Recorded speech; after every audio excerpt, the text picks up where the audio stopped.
Welcome back. Magandang gabi. Good evening, everyone. Welcome to this second episode of 𝗕𝗵𝗿𝗀 ARCHILLAX Podcast, a podcast where we talk about architecture, professional practice, and beyond. We are your hosts for tonight. I am Jasmine Guadno. And I am Angela Di Castro. Archillax ka muna, tara, usap tayo. So please come and join us in our kwentuhan this evening. Feel free to comment and tag your friends and colleagues, and even your non-architect peers who plan to work abroad to join us tonight with our globally known guests. And if you have any questions, wonders, just send them through our comment section and we'll try to answer them at the end of each segment. Joining us tonight, all the way from the Middle East, is a senior associate of Godwin Austin Johnson in United Arab Emirates. Being a member of International Royal Institute of British Architects, member of the United Architects of the Philippines, integrated and accredited professional organization of architects, leadership in energy and environmental design Green Associate. She was hailed as Architect of the Year in 2019 by the Filipino Times in UAE and recently awarded as the Middle East Consultants Awards Woman in Construction Professional of the Year and Dubai Supermom Award 2021. It's a lot. Let's all welcome architect Cristina Espinosa Irlanda. And joining her tonight is an associate professor from School of Design and Architecture in 𝗵𝗵𝗷𝗀 Academy of Higher Education, Dubai.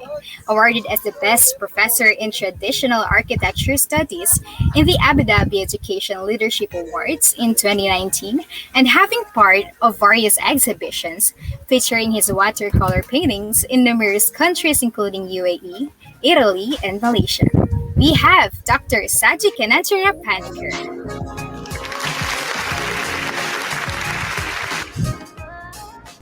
And yes, welcome to our dear guest. Would you like to say hi to our viewers and listeners out there? Starting off with Architect Christine. Hello, good evening, Philippines. Hello, wherever you are in the world. Thank you for having me here. It's a privilege to be in here with all of you. Thank you. And how about you, Dr. 𝗔𝗍𝗍? And Yes, hi. Can you hear me? Yes, we can hear you, Dr. 𝗔𝗍𝗍. Great. Hello, everyone in Philippines, and thanks a lot for having me on the show. And I'm also kind of nervous, but I'll try. Such an honor to have you both join us tonight. Before we dive right into our topic, I just want to ask our architects, how have you been, guys? What are you up lately? What keeps you busy these days, besides from architecture? Recently, I'm of course in the office, quite busy working on projects in the office. I am also preparing for next week. I am a guest speaker for the Philippine Green Building Conference 2021 that will happen next. It's actually ongoing. It's a month-long conference of the leaders and also leaders in sustainability and professionals in the Philippines and globally. So I will be there as a guest speaker by Friday. At the same time, quite busy with my family. I've got family, of course, and also training. I've got few interns and training them. It's life goes on, and it's also preparing for Christmas. We all have this very long Christmas thing happening, so nothing can stop that. Not even COVID. So cool. And Dr. 𝗔𝗍𝗍𝗍, how have you Well, been? yes, our semester has begun, and we are getting our first batch of the architecture students tomorrow. So I'm as excited as any teacher would be to find out who these students are and how would we teach them and how do we take this, course with them. At the same time, I'm also chairing a session in a conference which is happening in India at an international level. So I'm preparing for that. That's something that's on my mind right now. But at the same time, I also cook, and so I'm thinking of what to cook tomorrow. Maybe Oh, that's great. I have my family here. I have two sons. So yeah, like Christine said, life must go on. Yes. Yeah. Yes, yeah. So moving on, Due to the globalization of the economy, practicing architecture is not anymore limited in just one setting. Nowadays, there are so many architects practicing in the profession in other countries, such as Architect Christine and Dr. Saji here. And also, I'm sure that there are so many of our listeners who are still in that phase of deciding where to pursue their careers after taking the architecture licensure exam or even immediately after graduating. Yes, but don't worry, guys. We got you on our first segment, Architecture Overseas. Our guests have such an established career in the Middle East, despite being a foreigner to that country, and pretty sure they did not get all of those success in just a snap. Listening to us tonight are probably students, graduates, or even professionals who are deciding whether to pursue architectural careers overseas or not. So, a question for both of our guests tonight: what was your mindset after architecture school? Was it really a part of your plan to work abroad? And can you please share with us your experiences? Starting off with Architect Christine, we heard that you were featured in TFC. And in this shot, it seems like you're s- amidst of a skis or revision. Can you tell us about it, Architect Yeah. Christine? So first off, I'd like to answer the question that you had. Well, okay, let's go to this image. This is a I was featured as a kabayan, global kabayan for TFC. It was about last year. Yeah, this was just last year, about March. They featured me because yeah, it's more about women empowerment, and at the time, yeah, that particular image is just giving revisions and also trying to design some ideas and generate ideas for that project. On my side, there are some master plans on my right. So, anyways, um, back to the question that you had earlier. My thought when after graduating architecture is basically getting that license like everyone there in the Philippines, because Dr. Shaji in the Philippines, after graduation, that 5 year course, we have 2 years, um, 2 years in total of internship that we have to be on site, we have to know how a building is built from ground up, and that we will be under that 2 year training prior to getting into preparing for the licensure examination. And once we pass the licensure examination, that's when that's when we call ourselves architects and we are licensed. So, and also, and at my time, we had this manual. The third day will be manual drawing, which I know is different from now for the licensure. Yeah, and yeah, there's no more manual thesis, skis type. At the time, going abroad was in my mind, but I wasn't really thinking of working abroad at the time. I was just thinking that I'll be visiting different places abroad. But to be honest, when I was studying, yeah, I was very studious at the time because my parents couldn't really afford sending me to university. So I had several scholarships. I have to get myself several scholarships and to maintain that. Um, yeah, so thank God there were kind people who actually sponsored me to study architecture. And it is a very costly course. So yeah, when I graduated, my first thought was to get that license right away.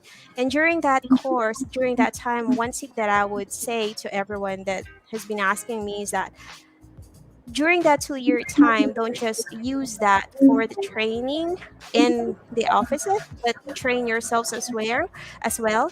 Whatever we have gone through in the quizzes and whatever you study in the university, that is actually um, your bullet to get that licensure license. And what I've done before, because as I've told earlier, I was really studious at the time, and I have been very active, and I was the national board of director of ASAPIL at the time, and also been very active in joining the national quiz bees, our quiz. I was the representative for PLM. So I had these index cards, my note cards, my notebooks. I've been reviewing them. I've been allotting 1 hour a day. And I've been going to hardwares, reviewing all the materials, speaking to suppliers, and whatever information that I can get, I just grab that in. And that actually helped me out to get that license. And I think at the time as well, I never thought about working abroad, to be honest, but it's just being a guest or a tourist outside.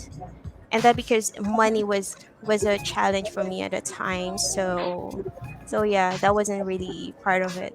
But yeah, here I am now, years after, and I found some light in the Middle East. All right. Hearing what It really takes a architects, lot of effort. It does take a yeah, lot of Yeah. effort, and also yeah, you challenge yourself every day, and you have that vision.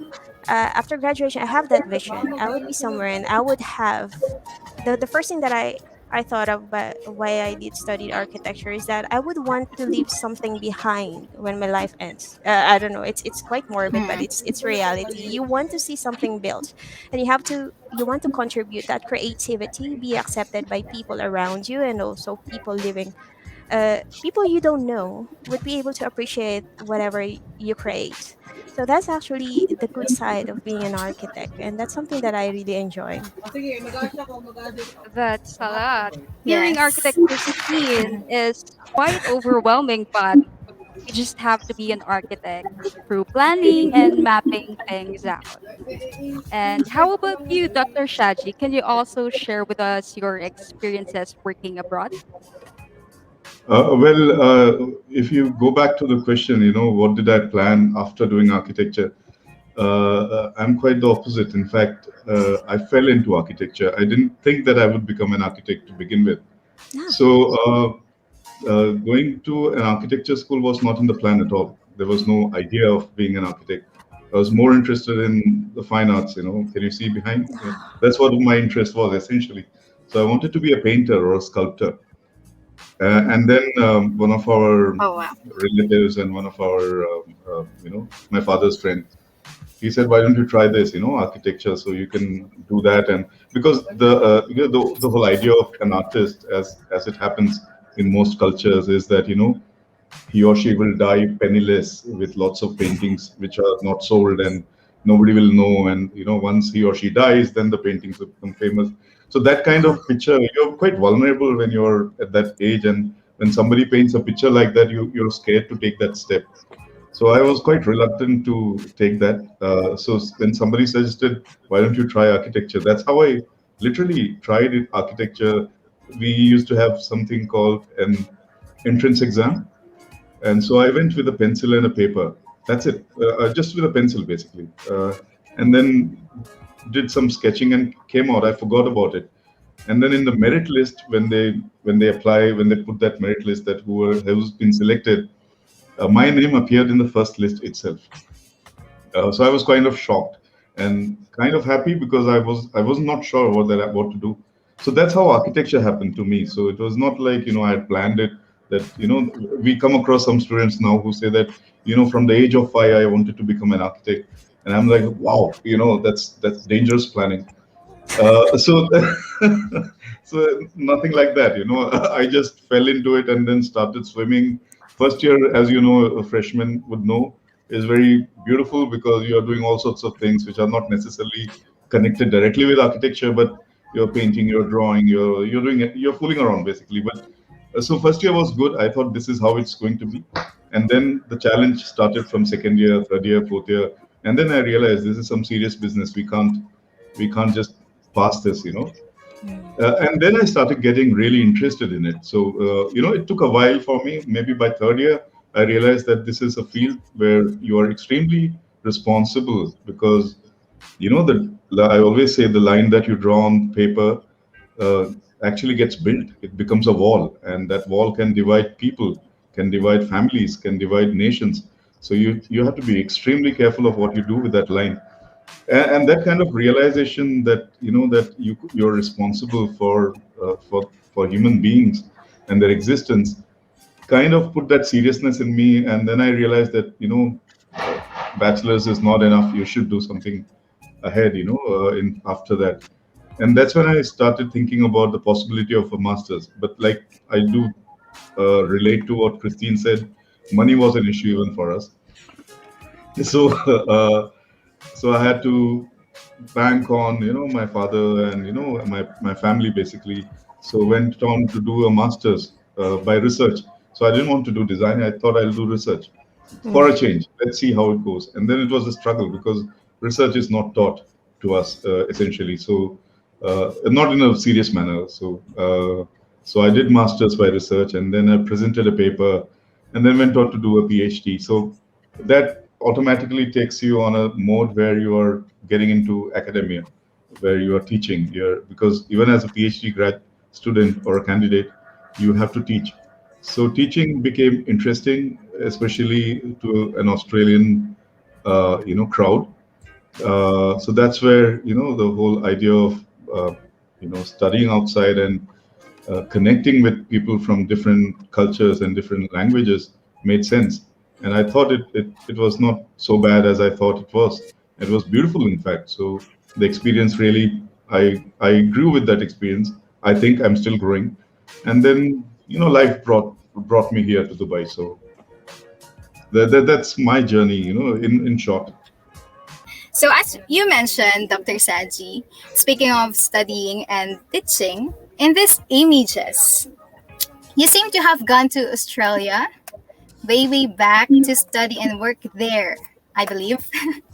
And Yes. I want to know if when did you realize that you want to pursue studying and teaching abroad, and how did it affect your mindset on the architecture profession?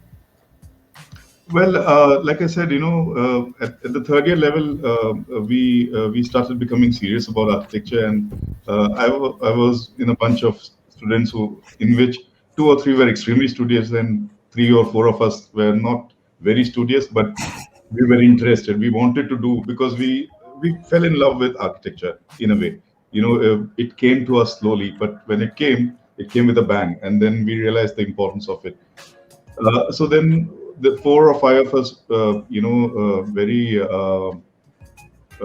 we started deciding on where should we go after our bachelor's to do our masters and all. So US was selected. So we thought we'll all go to US. So and we all applied for all these universities. The application fees were dangerous. Even now, I think they're quite expensive. So we had to choose which colleges to apply. So I did get into Parsons School of Design as well as Texas A&M University. But then for some strange reason, my visa was rejected. They didn't give me the visa to go. And all of my friends went. So the close friends that I had. So I was quite depressed, that all of them went, and they would start sending me messages on, they used to have Yahoo Messenger those days.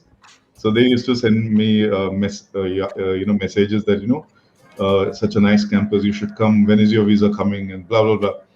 And I was quite depressed. It was not happening. So, and then my mother suggested, like, everyone is going that side now. If you picture India and the US is on that side and Australia is on this side. So she said very naively that, everyone has gone that side. Why don't you go this side?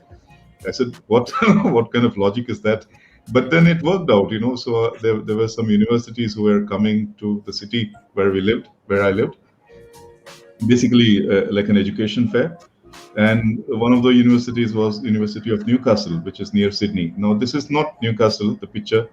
This is, in fact, Adelaide University. This is where I did my PhD from. But it essentially started from Newcastle University, where I did my master's from. And yes, that's how I got into, the idea of doing a master's, which was born out of a desire to do something more than just BIAC, because we really understood by the time we were in third or fourth year that this is not going to be enough. We need to learn a lot more because it's such a huge, massive responsibility. So we can't just go out, with just a BIAC kind of, that kind of thought came. And we were also young. We were daring. We wanted to do things. We wanted to go out and check out things. Yeah. So that's how it happened. The ladies that you see on the right side of the image, the one in the yellow is my wife, who joined me in Adelaide. Oh. In case you are wondering, I had three girlfriends. That's wrong. So the left one, the left one, the one in yellow is my wife, and the two ladies on the right were my friends from Adelaide University, and they caught up and they became very good friends after they met, and that's how. So that's the picture. That's it. All right. I think it's great to have friends you want to explore architecture life with. I think architect Christine said her Mhm. whole family was up against architecture. Yeah, Everyone true. tried to convince her not to be one. Yes, Why that was architecture? challenging at the time. Yeah, when I told my parents that all the university that I applied to, that was my very first choice, architecture. I studied in Mapua Institute of Technology High School. We had a course, not really a course, but a subject that it's a pre-engineering high school. So we have pre-engineering subjects. We had architectural design at a time in high school. And then from then, yeah, I honestly felt that, that's the course that I wanted to. But I was just like what Dr. Shaji said. I had choice if I would want to be an artist, but then my mom said, "Nah, this is something you have to die first before earning." And so while studying in a pre-engineering high school, I was open up with architecture, and Mapua is the first registered Filipino architect. I've seen in one, I think it was in the principal's office, there was this frame of one of his plans. It was done in canvas, but then the lineways are really, really, really, really clear. And I was just standing there for a few minutes and I was like, okay, I want to do this. I know the challenge is quite difficult because, right, the first time that I told my family that I'm going to be an architect, everyone tried to convince me not to be one. I've got two brothers who are older than me. They are both engineers, and they're like, no. They are very protective of me, definitely, because they said that one of them actually said that you are gonna end up with sleepless nights. It will be very difficult. It's harder than engineering, and it's very costly. It's not also paying well. Things like that. My parents at that time wanted me to be a nurse, either a nurse, a newscaster, and believe me, a stewardess for for airlines because they wanted to travel, they wanted to be everywhere, just being around the world. But then well, what I've done is that I've applied and I've made architecture as my first choice on. eh, I think, yeah, three universities that I applied to. I got in, but PLM was a choice because first it was closer to me, and secondly because I've got 100% full scholarship. Um, yeah, and then the very first day that the classes started, that's when I told my mom, I'm an architect. I will be an architect soon. So, and of course, the family would just usually families would just give you the bad side, the good side, just to awaken your senses. But at the time, I'm really, really convinced that I want to be in architecture. Yeah, that was a little really funny. But then all the while while I was studying, my parents are very, very supportive, and so are my brothers. Initially, they are very adamant. They wanted to protect me. They didn't want me to go through sleepless nights. And I think architecture is known as a tough course. I think it was everywhere. There's this yeah, there is this what do you call that? That says that architecture is the toughest course, and it was number one. So I think they were just protecting me at the time. But then since I am hard headed, and once I get my vision, uh, I try to work on it, and yeah, so there you But did, are. did they change their mind along the way, architect Christine? I think they did because I managed to, because that's how I am. I'm very studious, and just like what I said, I the first year my grade was, yeah, but it's really high. I Wow. always get 1.0 on my yeah, 1.0 on my grades. So especially in San all. architectural design. No, I really love what I I do it. And whenever there's free time, I don't go out with my friends. I go to the library. So a bit boring lifestyle, but that's when you try to aim on something, that's, yeah, you challenge yourself and just go on and move to that direction. And, I do remember there was Christmas time, and professors like Dr. Shaji are very fond of giving projects over Christmas times and holidays. So I'm one of those students that would really stay up at home and do and finish the projects rather than going out to mingle with friends and even my own family. I would be stuck in my room finishing off my project. That's how dedicated I was.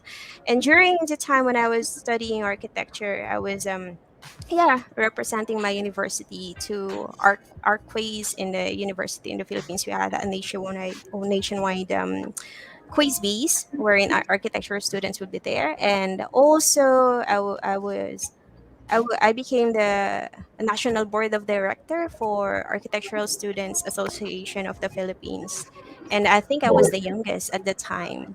But then I just had to step back because I have to focus on my thesis, and at the same time, I've got several scholarships because my parents couldn't really afford me to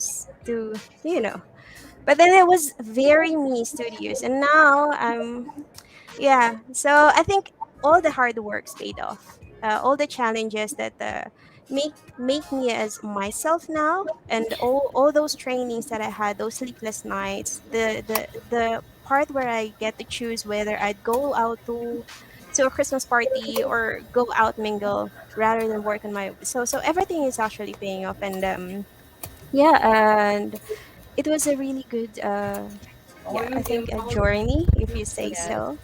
And it's Interesting. quite interesting. And then my parents now are Mhm. very happy. I would like to say hi to That's a them. lot of I know they're watching now. Hello to everyone, Mama, Papa. So,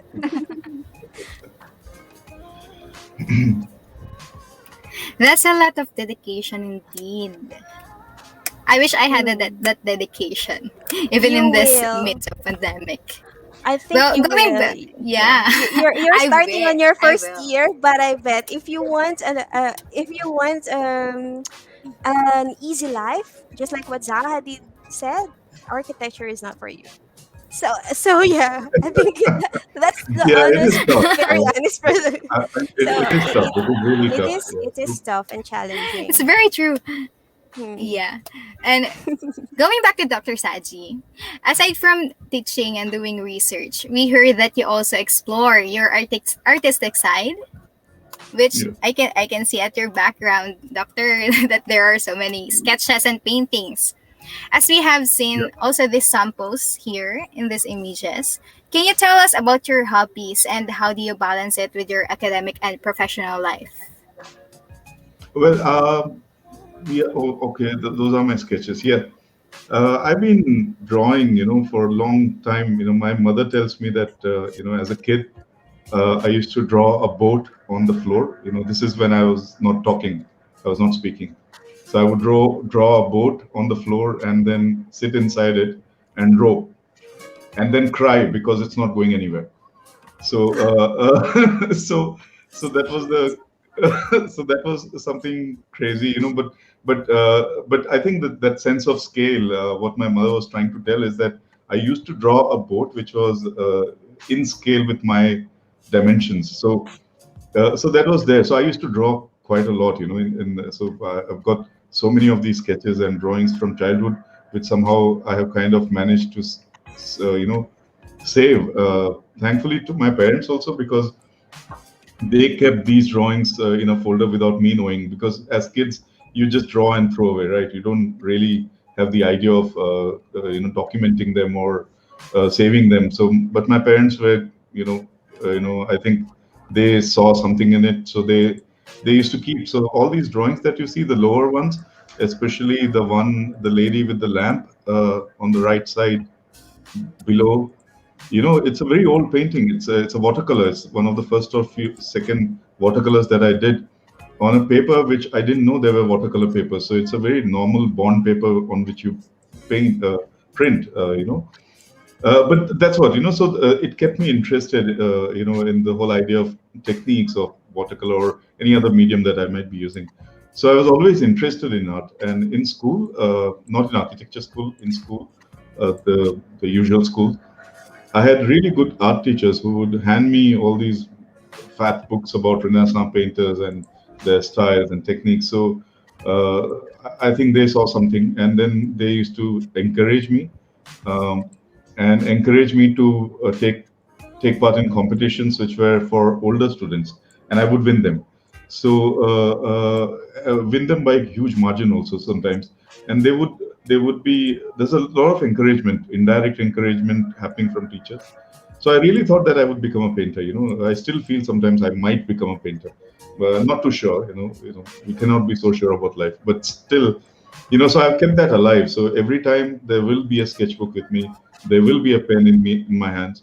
So wherever I go, I cannot. It's almost like I'm not wearing something if I don't have a sketchbook and a pen with me. I wherever I go, even if it's for a movie with the family, I would perhaps carry it somewhere, tucked in.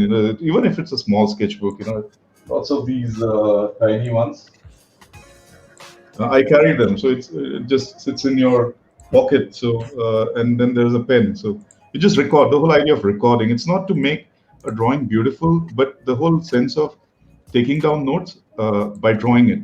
So that I think by that I remember many things.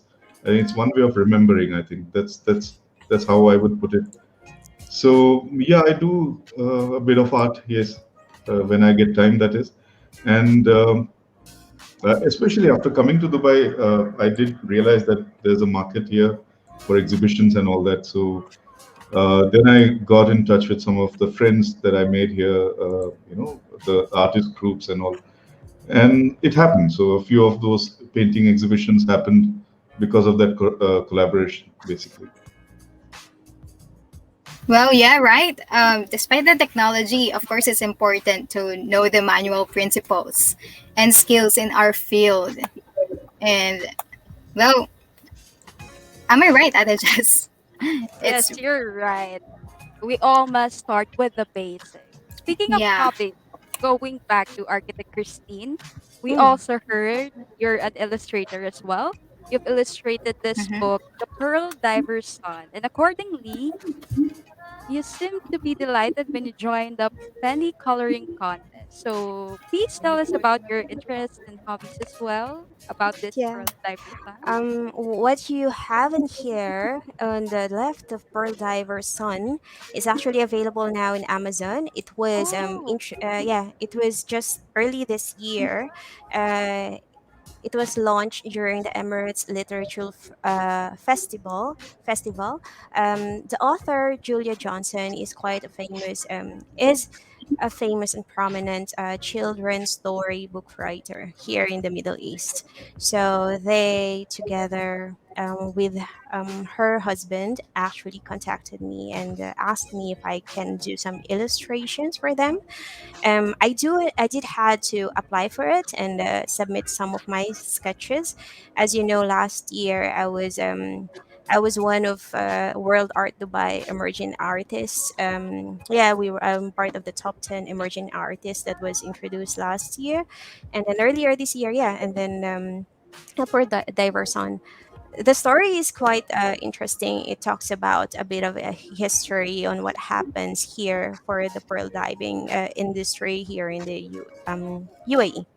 On your Hmm. right, that's the penny table design contest. This table particularly was in Chicago about 2 years ago. It was displayed in NeoCon Chicago. I did, yeah, design. It was displayed in there. Um, I can't say anything more. I think, yeah, what lacks in here, yeah, just like I said earlier. Last year was like a pivotal moment for everyone when we had the 2020 because I had more time. I was staying at home and I had more time for myself. The lessened amount of time that I used on traveling, I used that to do something else and yeah, just go back to sketching and doing painting. And then yeah, I was part of the World Art Dubai. We had the exhibition in World Trade Center, and also it was exhibited in Rove Hotels, the artwork that I've done. Um, it's what I find interesting in there is that I wouldn't be in there if I did not really try. I think not many would save up the time to do things beyond what is normally within the normal things that we do. For example, during that time, that was during quarantine area, and the quarantine time in here, that was the perfect opportunity for everyone because there are free online webinars, there are free trainings available online. We all have the time. We don't go out that much, and that was the perfect time that I was able to go back to my roots, as in drawing and sketching and doing art. And yeah, and then what I always tell that whatever you have done in 2020, when you had that good break, I call the quarantine time as a good break. And because everything was slowing down, whatever you have done in 2020 is actually helping me out or everyone out for 2021. So it was kind of good opportunity for everyone to get into free resources, free access to learning, free seminars, free certificates, and free everything. Everyone was just trying to be out there sharing out information and knowledge. So I think and opening up to online discussions like where we are now. I think thanks to 2020 for that. The data and access to everything is much more possible now. We had the internet before, we had Skype, we have video conferencing, but it's not as widely used as where it is now. It will like everyone else is using video conferencing, and now we're getting this technology and using this technology to the right stuff, getting information out there far on the other opposite side of the world. It's the same thing for ourselves. We keep on challenging and learning new things, which is why I was able to get into um, that being an illustrator. That was also part of thank you, Connie. That being an illustrator for that book, that was like wow in my bucket list because I never thought as an architect I could be an illustrator for a children's book. And knowing that I have got two kids with me, and I was like, oh, someday when they're able to read, they would have something on the book. And my kids were like, whenever they see me in the magazine, they would say, Mommy, you're here." And I was like, "Okay, why do you think I'm there?" Probably it was a mistake that I was printed in the magazine, but they have no idea. And there is this degree of something leaving off, not just in the building side of part of it, but also touching that part of the kids and influencing them that it's actually possible to dream and to have that vision, to work for it. And yeah, it's just everywhere. And I thought I'd be one of the secret agents, but now it's not really possible because my profile is out there everywhere and you can type down in the webs. But it would have been nice to have Yeah. that private profile in. But yeah, maybe next time I'll still be a secret agent after architecture or while doing architecture. Because why not? Yeah, I think with what our architect said, it's just proving that remote work is possible. Albeit it's happening before COVID. More companies are adapting to it. And like what they told us, going back to your roots is important and convenient with what's happening right now, right, Angela? Yes, and I also agree about that. Uh, Everything right now is very accessible compared before, and it's very helpful for our generation. Yes, I think, for example, like when I don't have any books in architecture, but I can just search it online on download PDFs of it, and it's really really reliable. And so Everything is now that accessible. we have heard some of part of their career, yeah, really, I agree with that. It seems that it seems that the decision to work overseas is of course not easy. Not as easy for so many reasons. Like there are also struggles that you will meet, especially when starting your career in an unfamiliar setting, unfamiliar faces, and of course being away from your family. There are so many risks as well, but it's all about the passion. It's all about the passion, your passion to meet your goal at the end of the day.